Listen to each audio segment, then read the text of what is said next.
Morning students. देखिए tense चल रहा था। अब टेंस में आपको फ्यूचर इंडेफिनिट बताया गया था, ठीक है। इसके पिछले वीडियो में आपको फ्यूचर इंडेफिनिट बताया गया था।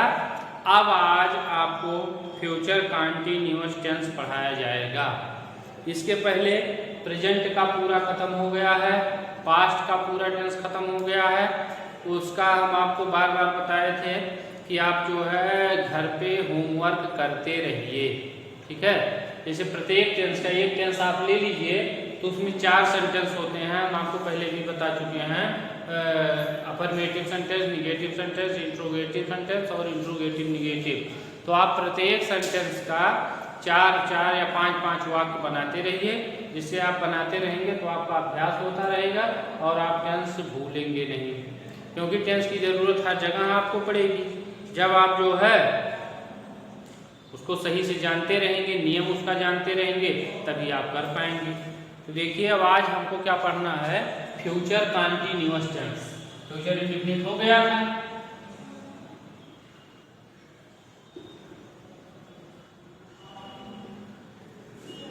फ्यूचर कंटीन्यूअस टेंस,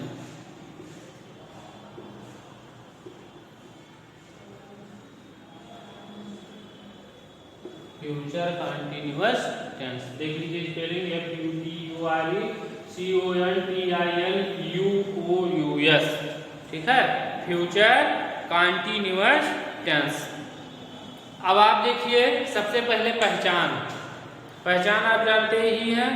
जिस हिंदी वाक्य के अंत में रहा होगा, रही होगी, रहे होंगे, रही होंगी, ठीक है, रहा हूंगा आदि आते हैं तो वहां फ्यूचर कंटीन्यूअस टेंस होता है।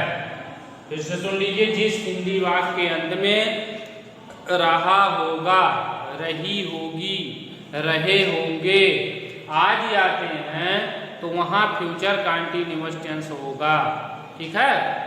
अब नियम क्या है, जैसे आप अनुपात बनाएंगे, अनुपात बनाने नियम क्या है, आप क्या करेंगे, अफर्मेटिव एवं निगेटिव एवं इंट्रोगेटिव सभी सेंटेंस में हेल्पिंग वर्ब का प्रयोग होगा। सेंटेंस चाहे जो भी हो, अफर्मेटिव हो, निगेटिव हो, इंट्रोगेटिव हो, इंट्रोगेटिव निगेटिव हो, सभी टेंस में किसका प्रयोग होगा, हेल्पिंग वर्ब, सहायक क्रिया का प्रयोग होगा, ठीक है। आई और बी के साथ शैल बी का प्रयोग, आई और बी के साथ किसका प्रयोग होगा, शैल बी, ठीक है। और बाकी सभी कर्ताओं के साथ, कर्ता चाहे सिंगुलर हो या प्लूरल हो, यानी एक वचन हो या बहुवचन हो, सिंगुलर हो या प्लूरल हो, सभी कर्ताओं के साथ विल बी का प्रयोग किया जाएगा, विल बी का प्रयोग किया जाएगा।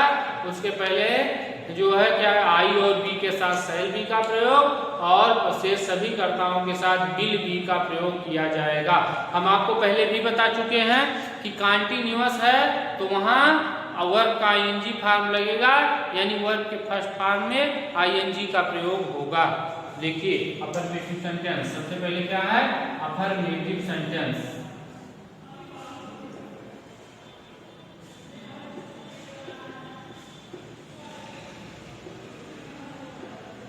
अफर्मेटिव सेंटेंस है सकारात्मक वाक्य, AFFRMATIVESENTENCES। अफर्मेटिव सेंटेंस है सकारात्मक वाक्य। देखिए अनुपात बनाने नियम हम आपको पहले भी बता चुके हैं, देख लीजिए। मैं दिल्ली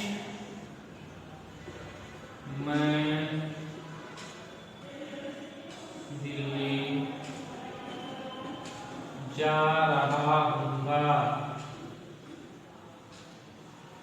मैं दिल्ली जा रहा हूँगा। तो आप देख लीजिए हम पहले भी बता चुके हैं कि आई और बी के साथ क्या होगा, शैल बी का प्रयोग, ठीक। तो आई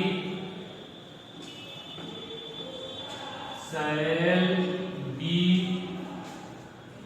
गोइंग, आई फॉर्म लगेगा ही, गोइंग टू दिल्ली, ठीक है। Going to Delhi. समझ में आ रहा है? I shall be going to Delhi. आप क्या करेंगे? सबसे पहले सब्जेक्ट देख लीजिए स्ट्रक्चर, उसके बाद हेल्पिंग वर्ब। हेल्पिंग वर्ब में क्या है? डिल या शैल, सब्जेक्ट के अनुसार आप प्रयोग करेंगे। उसके बाद क्या करेंगे? डी का प्रयोग। उसके बाद वर्ब का आईएनजी फॉर्म या वर्ब के फर्स्ट फॉर्म में आईएनजी का प्रयोग। उसके बाद ऑब्जेक्ट, उसके बाद क्वेश्चन, उसके बाद फुल स्टॉप। समझ में आ गया? पहचान आप जानते ही होंगे। इस हिंदी वाक्य अंत में रहा होगा, रही होगी, रहे होंगे, रहा होगा आदि आते हैं तो वह कौन सा टेंस होगा? फ्यूचर कंटीन्यूअस टेंस होगा। समझ में आ रहा है? फ्यूचर कंटीन्यूअस टेंस जो है, जब आप पहचान जाएंगे तभी तो आप कर पाएंगे कि फ्यूचर कंटीन्यूअस टेंस को कैसे करना है। जब आप पहले पहचान जाएंगे, पहचान आप जानेंगे, तभी आप अनुवाद बनाने का नियम देखिए और हेल्पिंग वर्ब देखिए कौन सा हेल्पिंग वर्ब कैसे लगेगा, उसके बाद आप वाक्य पूरा कर ले जाएंगे। समझ में आ रहा है? अब दूसरा वाक्य देखिए।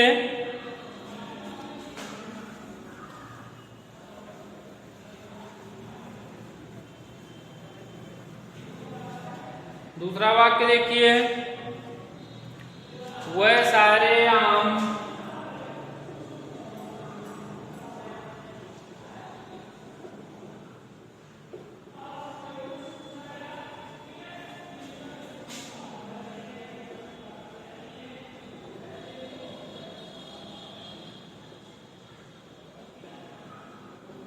वह सारे आम खा रहे होंगे। वह सारे आम खा रहे होंगे। आप क्या करेंगे? वह सारे आम खा रहे होंगे। ठीक है? आप देख लीजिए। तो आप क्या करेंगे?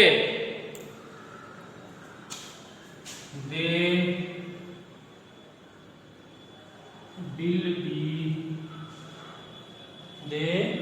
Will be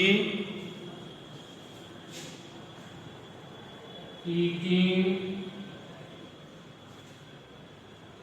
all mangoes।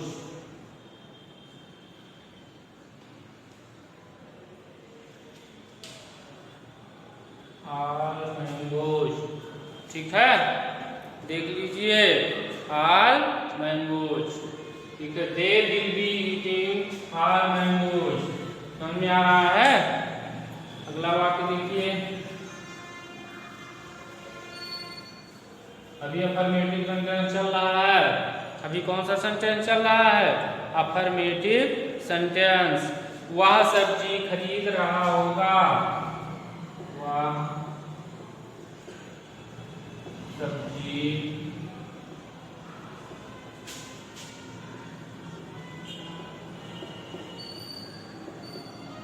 खरीद रहा होगा।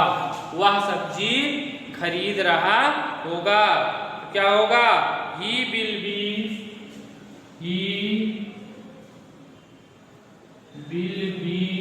buying, B-U-Y-I-N-G। ठीक है? buying vegetable।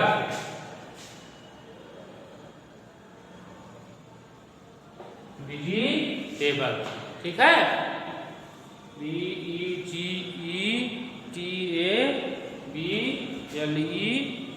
वेजिटेबल। समझ में आ रहा है? He will be buying vegetables। समझ में आ रहा है?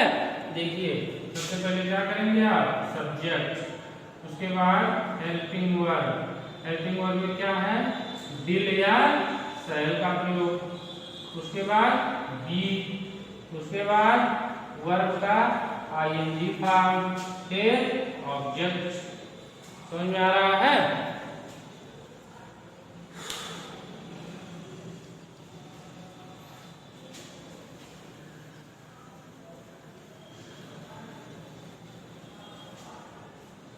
देखिए, हम मैच खेल रहे होंगे। हम मैच खेल रहे होंगे।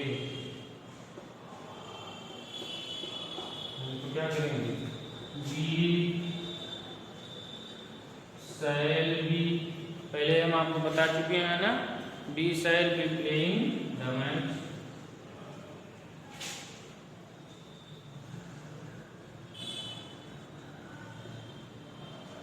प्लेइंग द मैच, समझ में आ रहा है। आप क्या करेंगे, सबसे पहले आप क्या करेंगे, सब्जेक्ट, फिर हेल्पिंग वर्ब, उसके बाद बी का प्रयोग, उसके बाद वर्ब का आईएनजी फॉर्म और फिर ऑब्जेक्ट। समझ में आ रहा है। अब आप देखिए, ये तो अफर्मेटिव सेंटेंस था। अब आप देखिए निगेटिव सेंटेंस। निगेटिव सेंटेंस में पहचान वही रहेगा, पहचान आप जानते ही हैं, ठीक है, केवल आप नहीं का प्रयोग करेंगे। अगला क्या है, निगेटिव सेंटेंस।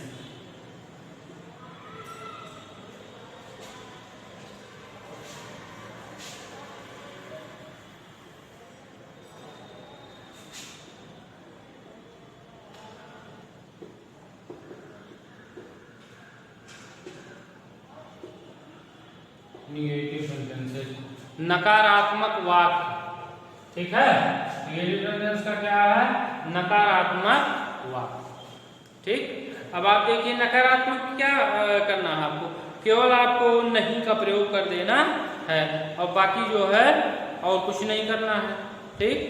तो क्या करेंगे आप, हम खाना, देख लीजिए, हम खाना नहीं खा रहे होंगे, नहीं खा रहे होंगे, ठीक है। इसमें क्या करना है आपको, बिल और बी के बीच में या शैल और बी के बीच में नॉट का प्रयोग करना है। ऐसे नहीं करना shall be not, shall not be, समझ में आ रहा है। तो आप क्या करेंगे, बी शैल नॉट बी, ठीक। शैल और बी के बीच में नॉट का प्रयोग करते हैं, ऐसा नहीं करेंगे कि शैल बी नॉट, ठीक। शैल नॉट बी, उसके बाद क्या करेंगे, eating food, eating food continuous है, आईएनजी फॉर्म वैसे भी लगेगा, आप जानते ही हैं। तो क्या करेंगे, सबसे पहले सब्जेक्ट, उसके बाद हेल्पिंग वर्ब, शैल या विल, ठीक है। उसके बाद क्या करेंगे, नॉट का प्रयोग, उसके बाद बी, उसके बाद वर्ब का आईएनजी फॉर्म, फिर ऑब्जेक्ट। समझ में आ रहा है, समझ में आ रहा है ना। अब आप देखिए अगला वाक्य देख लीजिए, तुम अपना गृह कार्य नहीं कर रहे होगे, तुम अपना गृह कार्य नहीं कर रहे होगे, ठीक है। तुम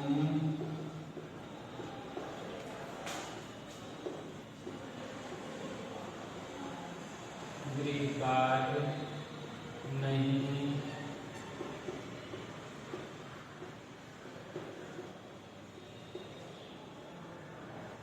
कर रहे होगे, तुम अपना गृह कार्य नहीं कर रहे होगे। तो देख लीजिए क्या है, अब आप क्या करेंगे, ठीक है।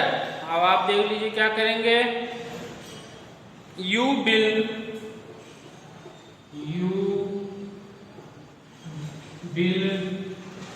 Not be, you will not be, क्या करेंगे आप, डूइंग योर होमवर्क, डूइंग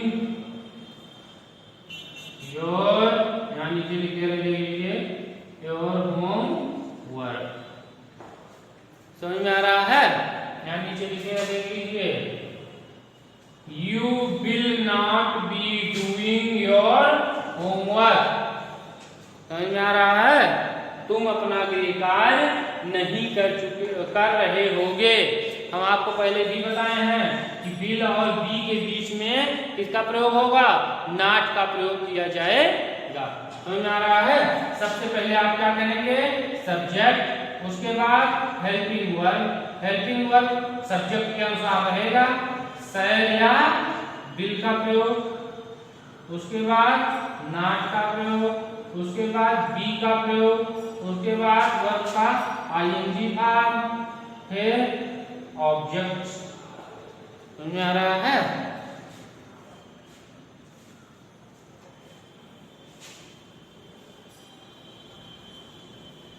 इसी प्रकार आप और वाक्य कर लीजिएगा। सबसे पहले आप सहायक क्रिया का ध्यान दीजिए, उसके बाद देखिए कि क्रिया का कौन सा रूप लग रहा है, उसके पहले आप पहचान देखिए। जब आप पहचान जाएंगे तब आप जो भी वाक्य आपको मिलेगा तो आप कर ले जाएंगे। ठीक है। अब देखिए इंट्रोगेटिव सेंटेंस, अभी तो चल रहा था क्या, नेगेटिव सेंटेंस चल रहा था ना। अब आप देखिए इंट्रोगेटिव सेंटेंस।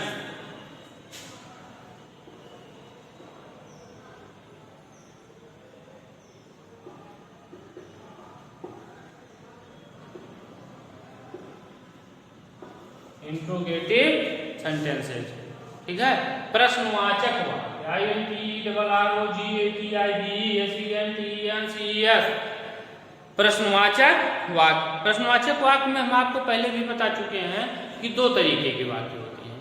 ये कि यदि प्रश्नसूचक शब्द वाक्य पहले आए हो तो उसकी अंग्रेजी नहीं लिखी जाती है, वाक्य की शुरुआत किससे किया जाता है, हेल्पिंग वर्ब से। या और यदि प्रश्नसूचक शब्द वाक्य के बीच में आए हो तो क्या करेंगे, उसकी अंग्रेजी पहले लिखते हुए तब वाक्य की शुरुआत किया जाता है। जैसे आप देख लीजिए, क्या तुम दूध पी रहे होगे, क्या तुम दूध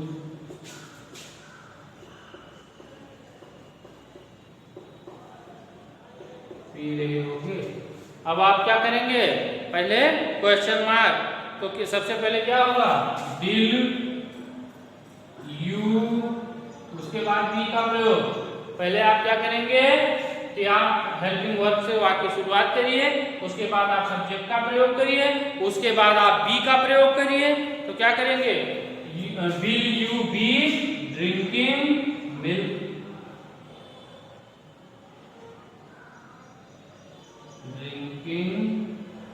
मिल्क क्वेश्चन मार्क। समझ में आ रहा है।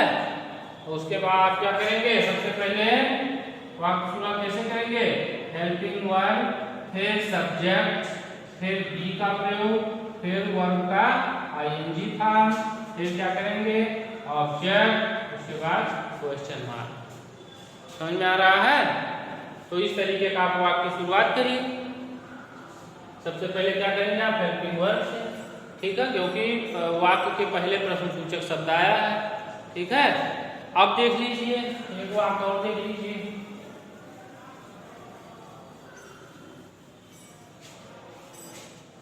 वह कहाँ जा रहा होगा, वह कहाँ जा रहा होगा।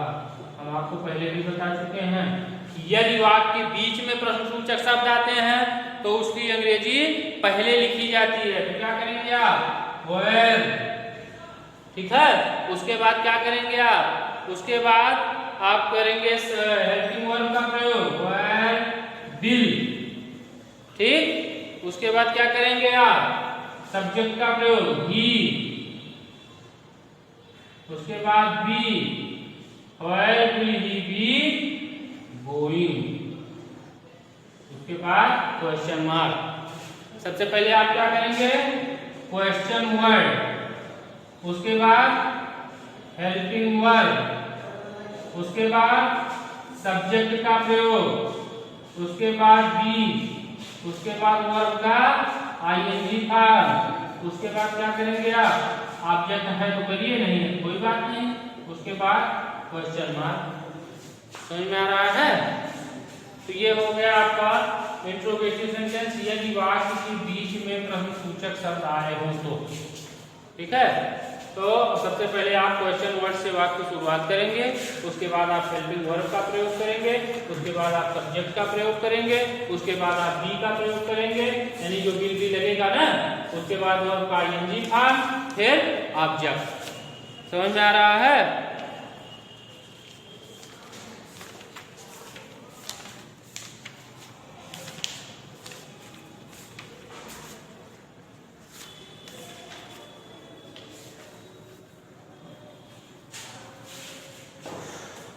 तो इस प्रकार देख लीजिए ये टेंस जो है। एक और देख लीजिए, एक वाक्य जैसे मान लिया इंट्रोगेटिव निगेटिव सेंटेंस मान लिया हो, वाक्य के बीच में नकारात्मक भी आया हो और प्रश्नवाचक तो ये है। देख लीजिए वाक्य, मैं खाना क्यों नहीं खा रहा हूँगा, मैं खाना क्यों नहीं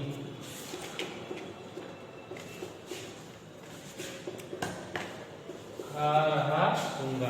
अब आप देख लीजिए ये प्रश्नवाचक भी है और नकारात्मक भी है, यानी इंट्रोगेटिव निगेटिव सेंटेंस है। आप क्या करेंगे, व्हाई, उसके बाद क्या करेंगे आप, हेल्पिंग वर्ब का प्रयोग, व्हाई शैल। ठीक है, क्योंकि अब पहले भी हम बता चुके हैं कि आई और बी के साथ शैल का प्रयोग होगा। उसके बाद आप क्या करेंगे, subject, why shall I not be eating the food।